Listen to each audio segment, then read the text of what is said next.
বিশ্ববিদ্যালয়ের একদল গবেষক তারা গবেষণা করে দেখিয়েছে একটা সন্তান পেটে থাকাকালীন মা যা যা আচরণ করবে ওই সন্তান তাই তাই মায়ের কাছ থেকে নিয়ে জন্মাবে। আর আমার গুরুচাঁদ ঠাকুর কত আগে বলেছে, আমার গুরুচাঁদ ঠাকুরের কথাটা বললো আমরা বুঝলাম না। গুরুচাঁদ ঠাকুর বললেন সতী নারীর প্রতি যেন সুমেরুর চূড়া, অসতী নারীর প্রতি যেন ভাঙানার গুড়া। ভাঙানার গুড়া বোঝেন? নৌকার যে লম্বা মাথাটি ওটা যদি ভাঙা হয় পা দেওয়ার সঙ্গে সঙ্গে ভেঙে যাবে, ওটাকে গুড়া বলা হয়।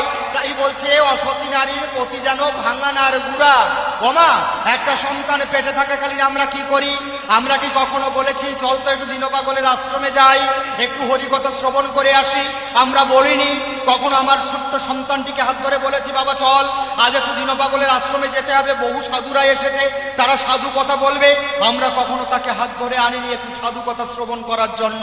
ওমা, সাধুর গুণ কি যাই গো বলা, ও যার শুদ্ধ চিত্ত অন্তর খোলা, যার পরশন পেলে প্রেমের উতলা হয় মনের ময়লা যায়, সেই সাধুর পরশ পাবানোর জন্য আমরা কখনো আমাদের ছেলে মেয়েকে এই সাধু সঙ্গে আমরা কখনো নিয়ে আসি না। আমরা যে চলো একটু সাধু সঙ্গ করি, আমরা ভাবি না আমার ছেলে মেয়ে লেখাপড়া করুক, ওই লেখাপড়া করে যে বিদ্যা অর্জন করে তাতে মা বাবাকে ভালোবাসা যায় না মা। তাই প্রয়োজন সাধু সঙ্গের। একটা সন্তান পেটে থাকাকালীন মা যা যা বৈশিষ্ট্য করবে তাই তার পাবে।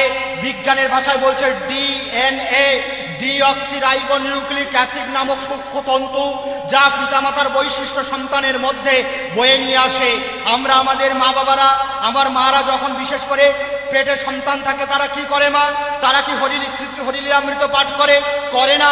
তারা শ্রী শ্রী গুরুচাঁদ চরিত পাঠ করে? করে না। তারা কি শ্রী শ্রী হরিসঙ্গীতের গান করে? করে না। শ্রী শ্রী মহাসংকীর্তনের গান করে? করে না। কি করে? অহর্নিশি মোবাইল নিয়ে তারা মোবাইল দেখতে থাকে, না হলে টিভির পর্দায় বসে সিরিয়াল দেখে। বলুন তো দেখি মা, ওই যে শিক্ষা পেটের থেকে পেয়ে এলো, আপনি বুড়ো বয়সে ভাবেনি কি করে ওই সন্তান আপনাকে ভাত দেবে? এটাই গুরুচাঁদ ঠাকুরের আদর্শ, এটাই গুরুচাঁদ ঠাকুরের আদর্শ। তাই আমার হরিচাঁদ ঠাকুর বললেন দৈনিক প্রার্থনা করিবে। আমা দৈনিক প্রার্থনা করিবে। আমরা দৈনিক প্রার্থনা করি মা?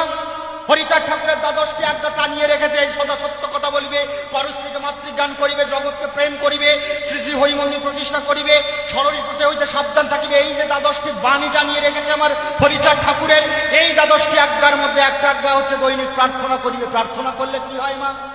আমরা যদি সন্ধ্যাবেলায় সমস্ত কর্ম সেরে একটু দয়ালু হরিচাঁদ ঠাকুরের যার বাড়িতে যেমন আছে, যার বাড়িতে মন্দির আছে মন্দিরে বসে, যার বাড়িতে ঘরে আসন পাতা আসনের সম্মুখে বসে যদি একটু আমরা করজোড় করে মাত্র তো 10টি লাইন, বেশি তো নয়, জয় জয় হরিচাঁদ জয় কৃষ্ণ দাস, জয় শ্রী বৈষ্ণব দাস জয় গৌরী দাস, জয় শ্রী স্বরূপ দাস পঞ্চ সহোদর, পতিত পাবন হেতু হইলাই অবতার, জয় জয় গুরুচাঁদ জয় হীরামন, জয় শ্রী গোলকচন্দ্র জয় শ্রীলোচন, জয় জয় দশরথ জয় মৃত্যুঞ্জয়, জয় জয় মহানন্দ প্রেমানন্দ ভয়, জয় নাটু জয় ব্রজ জয় বিশ্বনাথ, নিজ দাস করি মোরে করো আত্মসাৎ। এই কথাটা বলতে কি খুব কষ্ট হবে মা? কিন্তু আমরা করার সময় পাই না, আমরা করার সময় পাই না। তাহলে কি করে হবে মা? আজকের অমা আমার অশ্বিনী গোসাই গানে বলছে, আমি আচরণ করতে পারি না, ক্ষমা করবেন, তবু বলতে বাধ্য হচ্ছি। আমার অশ্বিনী গোসাই গানে লিখছেন, যে জন রক্ষা করে পিতৃধন সেই সে ভাবে বাপের বেটা বিচক্ষণ, পিতৃধনের উপর হরিধন বিরাজ করে, লইয়ে রাসেশ্বরী রাজবিহারী মহারাজ করে। এই যে পিতৃ সত্তা, যার জোরে আজকে একটা ছোট্ট বাচ্চা দেখুন, এই যে শিশু, এর মধ্যে কিন্তু লজ্জা ঘৃণা ভয় নেই। তাই আমার অশ্বিনী দেখুন, আমার অশ্বিনীর গান আমি ভাবি আমার অশ্বিনী কি দেয়নি। বলছে আমি বাল্যকালে মায়ের কোলে ছিলাম সুনির্মল স্বভাবে, গেছে বয়সে বেড়ে সেবাব ছেড়ে যৌবনের প্রভাবে। তাহলে যখন শিশু ছিলাম আমার মধ্যে যৌবন ছিল না, তাই আমার লজ্জা ঘৃণা ভয় ছিল না। আবার যখন বুড়ো হয়ে যাব, যৌবন চলে যাবে, আমার মধ্যে থেকে লজ্জা ঘৃণা ভয় চলে যাবে। তখন আমি হয়তো দেখা গেল বুড়ো বয়সে পারছি না, আমার কাপড় খুলে পড়ে যাবে, তো আমার সন্তান আমার ছেলে মেয়ে এসে আমাকে পরিয়ে দেবে, আমাকে স্নান করিয়ে দেবে, মানে আমি আবার শিশু হয়ে গেছি। তার মানে তখন আবার শিশু। এই পাগল যারা ভাবে তারা আজীবন শিশু থাকতে পারে, তাই তাদের লজ্জা ঘৃণা ভয় নেই, তাদের লজ্জা নেই, ঘৃণা নেই, ভয় নেই, তারা প্রেমের জগতে বিরাজ করতে পারে মা। আমা সেই পাগলদের কাছে আসলে তাহলে তারা সঠিক সন্ধান দেবে, তারা সেই মানুষ হওয়ার সন্ধান দেবে, সেই সন্ধানটুকু গ্রহণ করতে হবে মা। এই যে পিতৃসত্তা পিতৃধন কি দিয়ে তৈরি হয় মা?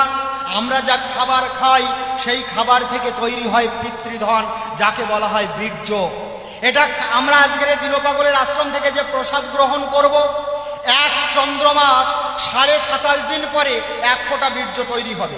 আজকে যা খাবো রাত হতে হতে অক্সিজেন দ্বারা জারিত হয়ে পাচক রসে পরিণত হবে। ওই পাচক রস আবার অক্সিজেন দ্বারা জারিত হয়ে আমার রক্তে পরিণত হবে। এই রক্ত আরো গাঢ় হয়ে মজ্জায় পরিণত হবে। এই মজ্জা আরো জারিত হয়ে 1 ফোঁটা বীর্য তৈরি হবে। মানে 1 থালা ভাত খেলেন, ওই 1 থালা ভাত থেকে 1 ফোঁটা বীর্য তৈরি হবে। তাই আমার অশ্বিনী গোসাই, আমার তারক গোসাই, আমার বদনলোচন মহানন্দ যারা ছিলেন তারা প্রত্যেকে বলেছে অন্নই হচ্ছে ব্রহ্ম, অন্নকে ব্রহ্ম জ্ঞান করো। তুমি যে ব্রহ্ম, আমার গুরুচাঁদ ঠাকুর কি বলেছেন? আমার গুরুচাঁদ ঠাকুরের পুত্র শশীভূষণ ঠাকুর তিনি ব্রহ্ম ধর্মে দীক্ষা নিতে চাইলেন। আমার গুরুচাঁদ ঠাকুর বললেন, শশী তুমি কলকাতায় পড়াশুনো করে তুমি ব্রহ্ম ধর্মে দীক্ষা নিতে চাইছো, খালি চোখে যে ব্রহ্মকে দেখিবারে চাও সে ব্রহ্ম পারে না কিছু মোর কথা লও। ব্রহ্ম নহে দূরে কথা, ব্রহ্ম নিজ দেহে, বীর্য রূপে রহিয়াছে সর্বজীব গেহে। এই বীর্য রূপে ব্রহ্মই তোমার দেহের মধ্যে রয়েছে। সেই ব্রহ্মকে তুমি জাগাতে পারো যদি তুমি একবার জাগিয়ে নিতে পারো। তোমার হাতের মুঠোয় ত্রিজগৎকে তুমি ধরতে পারো যদি সেই ব্রহ্মকে তুমি জাগাতে পারো। এটা আমার গুরুচাঁদ ঠাকুরের আদর্শ মা। তাই আমার গুরুচাঁদ ঠাকুরের সেই আদর্শকে গ্রহণ করে আমরা যে খাবার গ্রহণ করব, দেখবেন সাধুদের সম্মুখে যখন প্রসাদ দেওয়া হয় তারা কি করে, তারা সমস্ত প্রসাদ পাবার পর মেখে তারা কি করে, ঠাকুরের বন্দনা করে জয় জয় শান্তি হরি সত্যভাম গুরুচাঁদ তারকচাঁদ প্রেমানন্দে হরি হরি বলো বলে তারা নিবেদন করে গ্রহণ করে। কারণ কি? সেটা প্রসাদ হলো। আর আমরা যা গ্রহণ করি, আজকে আমার মায়েরা, আমি আমার নিজের মাকে দেখে, আমার মা প্রত্যেক দিন যখন ভাত তুলে দেয়, চাল ঠাল ধুয়ে এনে উনুন লেপে পুছে যখন উঠিয়ে দেয়, তখন আমার মা শান্তি মাতামা সত্যভামাকে স্মরণ করে, বাবা হরি গুরুচাঁদকে স্মরণ করে। আমার মা উচ্চস্বরে তাদেরকে স্মরণ করে বলে, মা তোমার প্রসাদ তুমি জুগিও, এদের যেন কোনোদিন ভাত কাপড়ের কষ্ট না হয় বলে আমার মা প্রত্যেক দিন যে কবার ভাত রান্না করে ভাত তুলে দেয়। মামা সেই ভাত আমরা গ্রহণ করি। আজকে আমার নিজস্ব স্বীকৃতি বলে কিছু নেই। আমার অশ্বিনী গোসাইয়ের কথাই বলতে হয়, পিতামাতার পুণ্যের জোরে গিয়েছিলাম প্রেম বাজারে, তাদের অশেষ পুণ্য অশেষ কর্মগুণ ভালো ছিল, তার জন্য দুটো কথা বলতে পারি, তার জন্য সাধু সঙ্গ করতে পারি। আমার ব্যক্তিগত কোনো আমার কৃতিত্ব বা ব্যক্তিগত কোনো পুণ্য সঞ্চয় আমার নেই। তথাপিও মা একটা কথা আমার সাধু গোসাই পাগলরা বলে থাকে, শিশুকালে হরি ভজে হরি পাবার আসে, যৌবনকালে হরি ভজে হরি আসে কি না আসে, বৃদ্ধকালে হরি ভজে জমেরও তরাসে। মা তাই শিশু বয়স থেকে হরিকে ভজাতে গেলে কি করতে হবে মা? তাই যে ভাতটি আপনি তুলে দিচ্ছেন প্রত্যেক দিন আমার শান্তি হরিকে স্মরণ করে তুলে দিন। মা সেই প্রসাদ যখন আপনি আপনার সন্তান, স্বামী, শ্বশুর শাশুড়িকে ধরে দেবেন, তখন ঠাকুরকে স্মরণ করে ধরে দিয়ে ঠাকুরকে স্মরণ করুন। দেখবেন ওই যে স্মরণের ফলে যে প্রসাদ হলো, সেই প্রসাদ গ্রহণ করে আপনার সন্তান সন্ততি মানুষ হবে। আর যদি আপনি তার সেবা দিলেন, দিয়ে কি করলেন, আমার মায়েরা কি করে, আজকালকার দিনে ভাত তুলে দেবে, কিচেনের সামনে রয়েছে, রান্নাঘরের সামনে রয়েছে টিভি লাগানো, সিরিয়াল দেখছে, গান শুনছে, যে সমস্ত অশালীন গানগুলো রয়েছে শুনছে, শুনতে শুনতে কি করছে, তারা ভাত রান্না করছে, তারা ঠাকুরকে, আমার মা বাবাকে, আমার শান্তি হরিকে স্মরণ করছে না, তারা রান্না করছে। তাহলে কি গান শুনছে মা? সাধু আসরে বলতে হয় তার আসলে দিল মে আজানা আজানা আজানা। তাহলে গানটা কি হলো? আজানা। তাহলে রসটা কিসের হলো? আজানার রস। আজানার রস দিয়ে ভাত সেদ্ধ হলো, সেই ভাত রান্না হলো, স্বামী অফিস থেকে কাজ থেকে ফিরে এলো, ভাতের থালা ধরে দিলাম, টিভি সিরিয়াল চালিয়ে দিলাম, সম্মুখে ভাতের থালা ধরে দিলাম। ওই যে জিনিসগুলোকে টিভিতে দেখাচ্ছে, একটা ছেলের বহু সঙ্গম, বহু নারীর সঙ্গে তার মেলামেশা, একটা নারীর বহু পুরুষে আসক্তি, এইগুলো দেখাচ্ছে, সেইগুলো আমরা ঢোকে ঢোকে গিলছি। আর শ্রী শ্রী হরিলীলামৃতে কি বললো? হাতে করো গৃহকর্ম, মুখে বলো হরি হরি। হাতে তুমি গৃহকর্ম করো, মুখে হরি নাম করো। আজকে তুমি যে ভাত গ্রহণ করবে, অন্ন গ্রহণ করবে, তাও হরি নামের সহিত গ্রহণ করো। বদন গোস্বামীর উপাখ্যান আপনারা পড়েছেন, বদন শ্বাস প্রশ্বাস ত্যাগে প্রশ্বাসে নিঃশ্বাসে শত শত হরি নাম করতেন। যদি তাকে ভাত খেতে বলা হতো, বলতো দেও হরি। যদি বলতো ভাত খাও, খাও হরি, চলো হরি, কলো হরি, দেও হরি, নাও হরি। হরি ভিন্ন বদন, বদনে বলে নাই অন্য বল। এই হচ্ছে সাধুদের লক্ষণ মা। তাই হরি নাম করে আজকের আমরা, আমার স্বামী, আমার সন্তান সন্ততি প্রত্যেকে ভাত ধরে দেব। আমার একটা উপাখ্যান আপনাদের বলে আমি, হয়তো সময় হয়ে যাচ্ছে, আমি সমাপ্ত করব। আজকে দেখুন, রূপচাঁদ গোস্বামীর নাম আপনারা শুনেছেন, রমণীকর্তা যার নাম ছিল হুকুরাই যার ধাম। এই রমণীকর্তাকে বলা হতো রূপে ডাকাত, রূপে ডাকাত বলা হতো। এই রূপে ডাকাত যেদিন ডাকাতি করতে যাবে আমার রসরাজ এসেছে, সেদিন চালনার আসরে গান গাইবার জন্য কবি গান করতে এসেছে। তো তখন ফুলমালা সতী নারীর গুণ এই পতির প্রাণে জাগাইবে ধর্মের পিপাসা, সতী নারীর গুণ এই পতির প্রাণে জাগাইবে ধর্মের পিপাসা। আজকে আমার ঘরের যুবক সমাজ নেশা করতে করতে শেষ হয়ে যাচ্ছে। দোষ কাদের? আমি এই দোষ দেব মা বাবার, এই দোষ দেব বিবাহিত হলে তার স্ত্রীর। কেন এই দোষ দেব তাদের? কারণ একটা সতী নারী পারে, একজন মা, এই মাকে, নারী জাতিকে মা বলা হয়েছে কারণ তারা পারে জগৎকে পথে ফিরিয়ে আনতে। তাই একজন স্বামীকে কেন পারবে না? আজকে তারই আমি একটা প্রকৃষ্ট উদাহরণ দিচ্ছি। এই রূপচাঁদ গোস্বামী যে এত বড় দস্যু ছিল, ডাকাতি করতে চলেছে, ফুলমালা তাকে বলছে যে তুমি প্রাণনাথ, তুমি আজকেও ডাকাতি করতে যাচ্ছ? বলছে কেন? বলছে জানো না যে চালনার আসরে রসরাজ গান গাইতে এসেছে, রসরাজ তারকচাঁদ। যে মানুষকে দর্শন করলে নাকি মহাদস্যু ও সাধু হয়, সে মানুষটি গান গাইতে এসেছে। গ্রাম শুদ্ধ মানুষ গেছে রসরাজের গান শুনতে, আর তুমি কিনা যাচ্ছ ডাকাতি করতে। রূপচাঁদ বলেছে, মানে রূপে ডাকাত বলে আমারও সব ধর্মে কর্মে মন লাগে না, আমি ওখানে যাব না। তখন আমরা হলে কি বলতাম? মামা আপনারা হলে কি বলতেন? আপনারা হলে কি বলতেন? তোমার যা ইচ্ছা তাই করোগে, মরবা মরোগে না, আমরা তাই বলতাম। তাই তো বলতাম নাকি? ফুলমালা মাতা বলে ওমা আমরা কি বলি? শোনো, তুমি দীনপাগলের বাড়ি সম্মেলনে যাও, মহোৎসবে যাও, যেখানে যাও যাও, কালকে কিন্তু আমার একটা নতুন শাড়ি কিনে দিতে হবে। কালকেরেও আমার বাপের বাড়ির অমুকের বিয়ে আছে, সেখানে কিন্তু একটা প্রেজেন্টেশন দিতে হবে, গিফট দিতে হবে, মনে থাকে জানো? তা তুমি আশ্রমে যাওয়া যা করো মা, যদি এই চিন্তা এই সাধু সঙ্গে আসার আগে যদি ঢুকিয়ে দেওয়া হয়, ওই মানে পুরুষটি এই সাধু আসরে এসব বসতে পারবে না। যে যদি আমি এখানে তো বসে আছি, যদি কালকের মধ্যে আমি এতগুলো টাকা জোগাড় না করতে পারি, তাহলে সংসারে অশান্তি বাঁধবে, বলবে কিনা, মনে ভাববে কিনা? তাহলে সে সাধু আসরে সব ঠান্ডায় বসতে পারবে না। তাহলে সতী নারীর গুণ কি হবে? সতী নারীর গুণ দেখুন মা, এটা হবে। সে কি বলবে? প্রাণনাথ কোথায়, বা স্বামী, বা তুমি শুনেছ কোথায় যাচ্ছ? কেন জানো না আজ দীনপাগলের আশ্রমে অনুষ্ঠানে যাচ্ছি, ঘরে আপনার চাল নেই। আপনি স্বামীকে বললেন জানো তো ছেলে মেয়েকে ভাত রান্না করে দেবো, চাল নেই কিন্তু, বা কালকের ছেলে মেয়ের পড়াশোনার ফিসটি দিতে হবে, প্রাইভেট টিউশনের খরচটি দিতে হবে, পয়সা নেই কিন্তু। স্বামী তখন মিডিয়মান হবে, ভাববে কি করা যায়। আপনি কি করবেন? শোনো না, তুমি সাধু সঙ্গে যেতে চাইছো, তুমি যাও, তুমি নির্বিঘ্নে গিয়ে তুমি হরিনাম শ্রবণ করে এসো। কালকের কি হবে আমি দেখবো, চেষ্টা করব, তুমি আমি মিলে ব্যবস্থা করব। তুমি অনেক ভাবতে হবে না, তুমি যাও, আগে সাধু আশ্রমে যাও, সাধু সঙ্গ করে এসো। ওমা ওই স্বামী এখানে এসে সাধু সঙ্গ করে ছুটে যাবে যে আমার প্রিয়া বাড়িতে রয়েছে। আপনাকে তখন প্রিয়ার চোখে দেখবে, অর্ধাঙ্গিনীর চোখে দেখবে যে আমার নারী আমার জন্য এতটা ভেবেছে, আমাকে সাধু সঙ্গে পাঠিয়ে দিয়ে সে কোথার থেকে জানি না ধার করে এক মুঠো চাল এনে তার সন্তানকে খাওয়ার ব্যবস্থা করেছে। আমার কালকেলে উঠেই কাজে গিয়ে যেভাবে ও অর্থ এনে তার হাতে তুলে দিতে হবে। সে স্বামী কোনোদিন খারাপ পথে যাবে না, এটাই গুরুচাঁদের আদর্শ। তাই আমার ফুলমালা কি করেছে?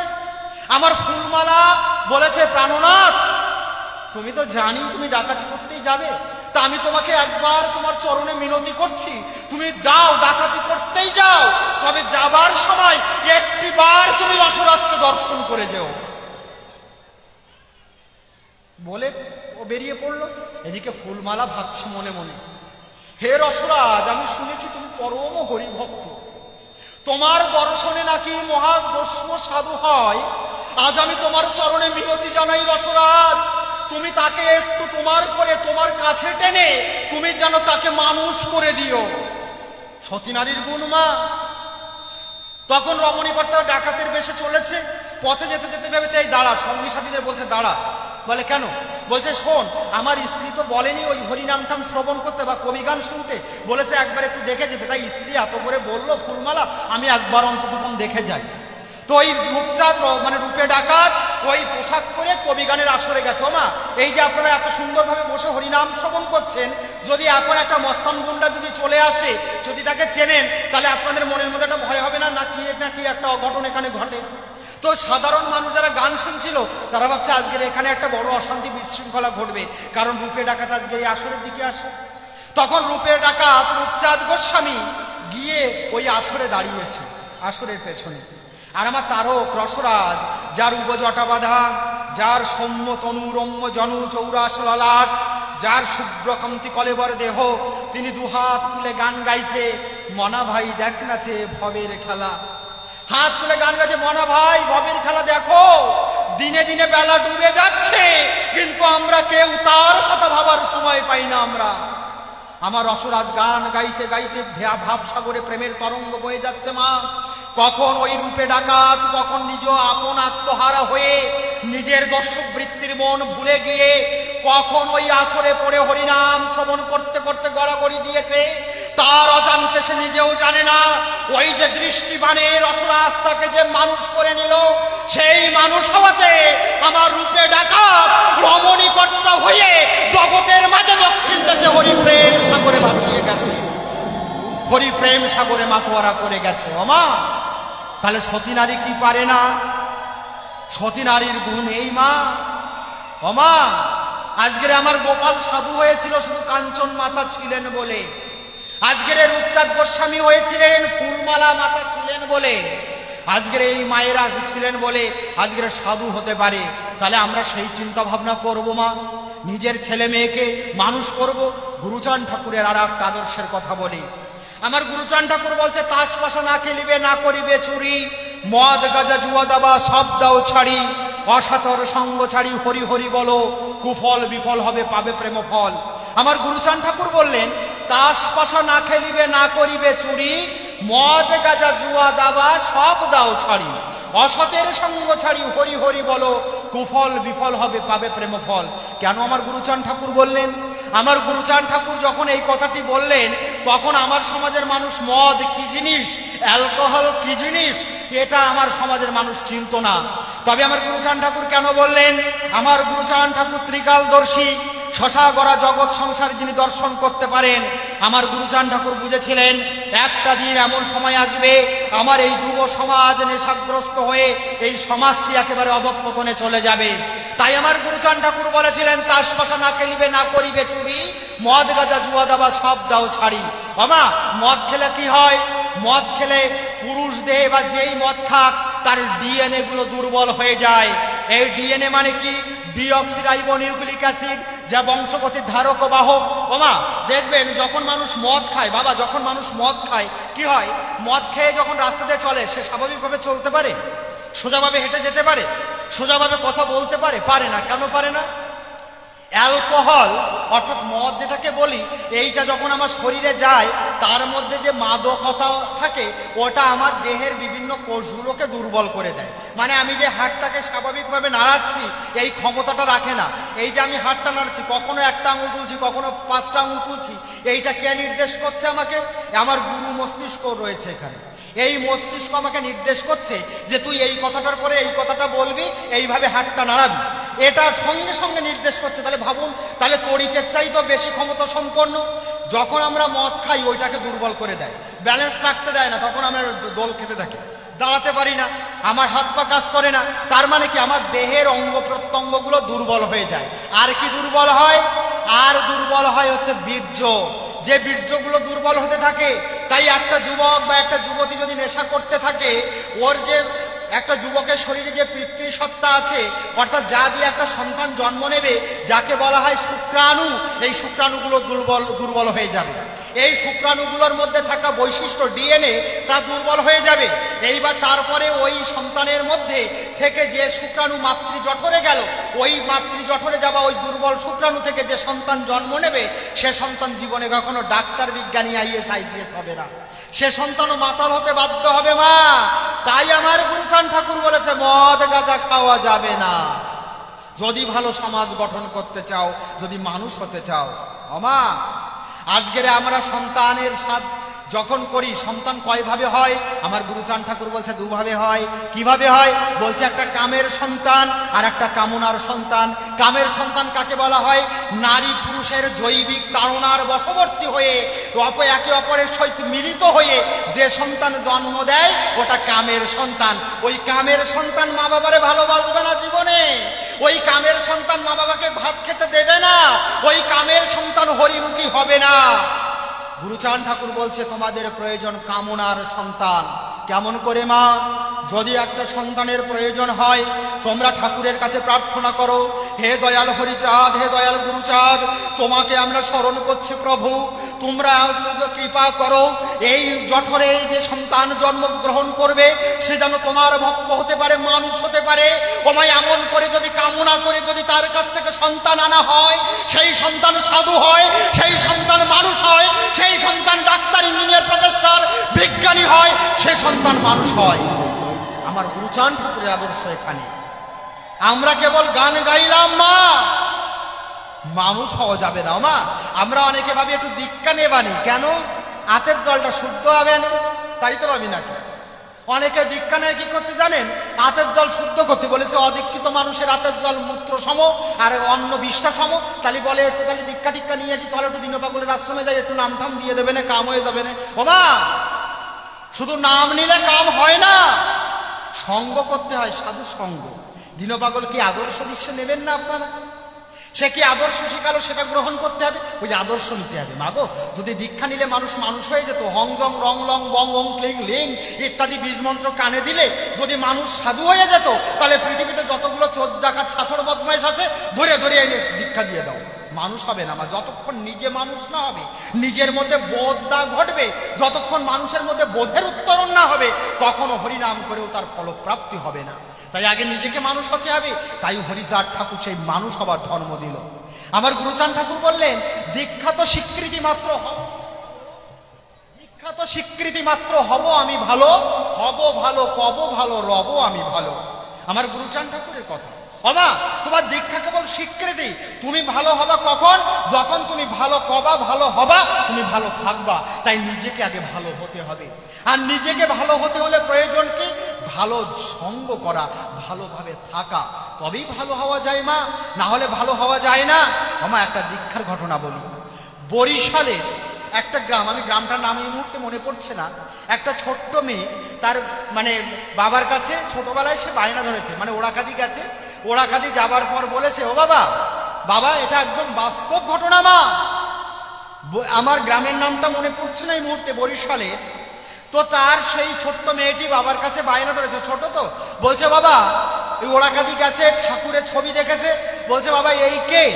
বলছে ওই বাবা একটু রসিকতা করে মেয়ের সঙ্গে বলেছে, মারে ওই তো ছেলে, মানে হরিচাঁদ ঠাকুরকে দেখিয়ে বলেছে, মারে ওই তো ছেলে। বলে আমার ছেলে বাবা? বলে হ্যাঁ। ছোট্ট মেয়ে ওই কথা শুনে বাড়ি এসছে, এসে বাবাকে বলেছে, ও বাবা আমার ছেলে এনে দাও। বাড়ি এসে বায়না ধরেছে, আমার ছেলে এনে দাও। বলে ওই ছেলে আনা যায় না। বলে না, আমার ছেলে এনে দাও। বাবার কাছে এইরকম বায়না ধরা ধরেছে, মেয়েটাও খুব আদরের বড় লোকের মেয়ে, এমন বায়না ধরা ধরেছে, বাবা আমার ছেলে এনে দিতেই হবে তোমার। এখন বাবা নিরুপায় হয়ে কি করেছে, বলে মা এনে দেবানি, দাঁড়া। ছোট্ট একটা হরিচাঁদ পালবাড়ি যেয়ে বলেছে কি, ছোট একটা হরিচাঁদ ঠাকুরের মূর্তি বানাইয়ে দাও। ছোট্ট একটা হরিচাঁদ ঠাকুরের মূর্তি বানাইয়ে দিছে। এখন আনার পরে ওই মেয়ের হাতে তুলে দিছে, বলে এই নে মা, এই হচ্ছে তোর ছেলে এনে দিছে। বলে আমার ছেলে তো ভালো তো মা, বাবা ভালো হয়েছে আমার ছেলে। ওই ছোট্ট মেয়ে, ও কিন্তু পূজা কি জিনিস, ঠাকুর কি জিনিস বোঝে না মা। ও কি করে, ওই খেলা করার মতন ও যেখানে খেলা করে ছেলেরে বসায় থয়। এ বাবা মানে ছেলেরে বসায়, বলে নাও তুমিও বসো আমিও বসি, রান্নাবাটি খেলে ঠাকুরের সঙ্গে। ওরে যা খেতে দেয় ওর মা, সে যাই দি ওই পাশে থালার পাশে বসাইয়ে ওই মাকায় ঠাকায় ঠাকুরের মুখের কাছে ধরে, বাবা খা, বাবা খা। মাটির প্রতিমা খায় নাকি? ওই খানিকক্ষণ ওই খা খাটা বলে নিজে নিজে খায়, খাই আবার ওরে আবার ঘুম পাড়ায়, ওর পাশে নিয়ে শোয়। এই করতে করতে মেয়েটি বড় হয়ে গেল, কিন্তু ওর ওই ভাব আর গেল না। মানে বড় হয়েছে, যুবতী হয়েছে, তবু ওই বাচ্চা ওই মানে ছোট হরিচাঁদ ঠাকুরের ওই প্রতিমাকেই তার সন্তান মনে করে। এখন বড় হবার পরে বাবা বিয়ে ঠিক করেছে। বিয়ে ঠিক করলে এখন বিয়ে হয়ে গেছে, বিয়ে হয়ে গেলে এখন বিয়ে টির পরে নিয়ে স্বামীর বাড়ি চলে গেছে। এবার স্বামীর বাড়ি গিয়ে নতুন বউ গিয়ে ঠান্ডা থাকতে পারছে না, মানে ছেলে দেখে এসে বাড়ি ঠান্ডা থাকতে পারছে না, আবার কাউকে বলতেও পারছে না। এখন ওই বাড়িতে গিয়ে ও শুধু উচাটন, কিন্তু সবাই ভাবে কি ব্যাপার, মেয়েরে মানে নতুন বউ ঘরে আনলাম, বউটা এরকম উচাটন কেন? এবার সে মানে ঠান্ডা থাকতে পারছে না, মানে সে যেন পাগলের মতন, মানে নিজের বাচ্চাকে রাখলে মানে একেবারে সে তার নিজের সন্তানের মতন ভাবে, ভাবছে আমার ছেলে যেমন মানে একটা মার কাছে তার সন্তান যেমন ওর কাছে তাই। তখন ভাবছে আমি কি করি, কাউকে তো বলতে পারছে না। এখন এই অবস্থায় তার বাসর ঘরে স্বামীর কাছে মানে কান্না করে পড়েছে। বলছে তুমি কাঁদছো কেন? বলছে আমার না ছেলে আছে। বলেন দিন বিয়ে করে নিয়ে গেছে, যদি সেই স্ত্রী একেবারে বাসর করে বলে আমার ছেলে আছে, স্বামী কি আর সহ্য করতে পারে? বলে কি বলো তুমি? বলে হ্যাঁ সত্যি বিশ্বাস করো আমার ছেলে আছে, সে এই 2 দিন খেয়েছে কিনা বলে হাউ হাউ করে কাঁদছে। বলছে তুমি তো আগে বলনি। বলে আমার বলা হয়নি। বলছে কি তোমার ছেলে, এ কোথায়, নাম কি? বলছে কেন? ওই ওড়াকান্দির হরিচাঁদ ঠাকুর আমার ছেলে, সে আমার বাড়িতে আছে, সে 2 দিন খেয়েছে না খাইনি আমি তো বুঝতে পারিনি, তাই আমি তাকে ছাড়া পারবো না। আমি ওই কথা শোনা মাত্র স্বামী বাসর ঘর ছেড়ে বেরিয়ে এসে মা বাবাকে ডেকেছে, মা বাবা সবাই ওঠো ওঠো ওঠো। সবাই উঠেছে। বলে কি? বলে তোমাদের নাতি আছে, নাতিরে আনোনি, শুধু বৌমা নিয়ে আইছো? হর্ষা শুনেই তো মনে অজ্ঞান হয়ে গেছে। বলে বলে কিছে? বলে হ্যাঁ তোমরা নাতিরে থুয়ে তোমরা শুধু বৌমা নিয়ে আইছো। বলে বলিস কি?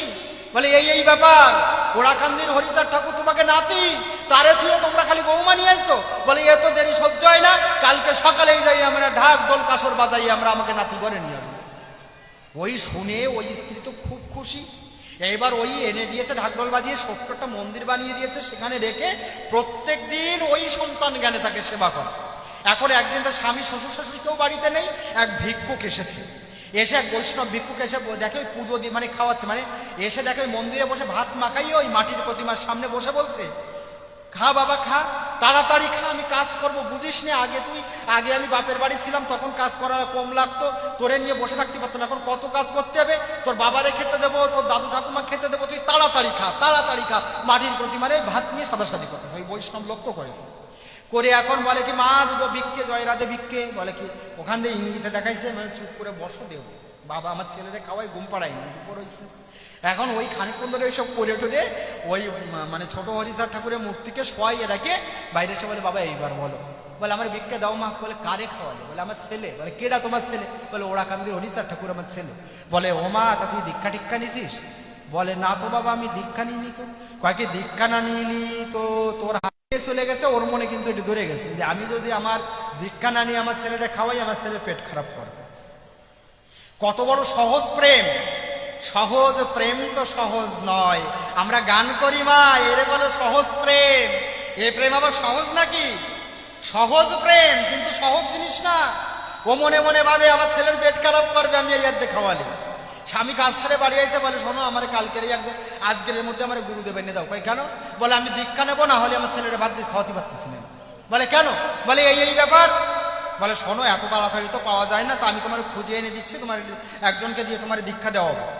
বলে এখন ওই স্বামী খোঁজেও আছে কাজেও যায়। এইভাবে 1 দিন 2 দিন 3 দিন গত হয়ে গেছে, কোথায় পাইনি। এখন ও আর ওই শুধু উচাটন মানে কাজ করতে পারছে না যে আমি ছেলেটারে খাওয়াতে পারছি না, এখন ওই উঠান ঝাড় দিচ্ছে মা, উঠান ঝাড় দিচ্ছে। বাস্তব ঘটনা মা, এটা গ্রন্থের নয়, বাস্তব।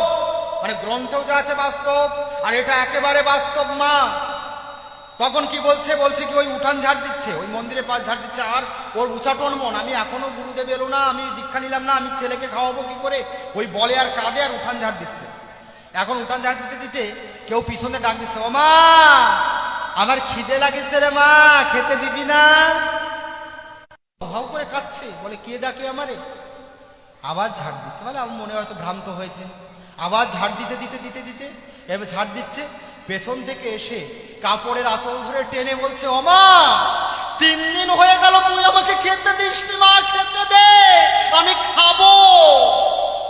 ওই মেয়েটি ওই মা তাকিয়ে দেখে ছোট্ট হরিচাঁদ এসে তার কাপড়ের আঁচলের মুড়ো টেনে বলছে, মারে 3 দিন খেতে দিসনি, তুই আমাকে এবার খেতে দে, তোর দীক্ষা লাগবে না, তোর শিক্ষা লাগবে না, তুই আমাকে খেতে দে।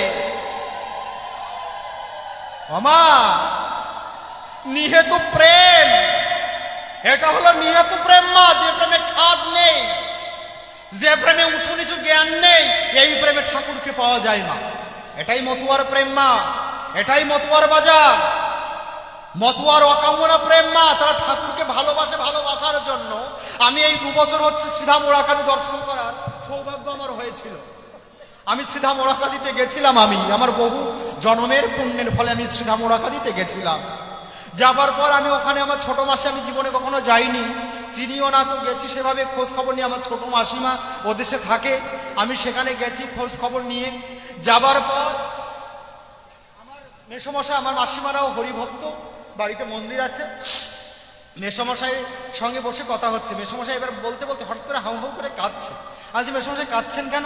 বলে বাবা এই কথা বলতে গেলে আমি না কান্না করে পারি না। আমি বলছি মেসমশাই তা কান্না থামান, বলে নেন।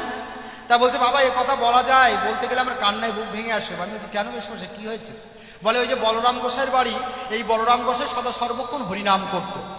ওমা দেখবেন যদি কেউ হরিনাম করে তাহলে পাষণ্ডী মানুষ যারা থাকে তারা ব্যঙ্গ বিদ্রুপ করে কিনা?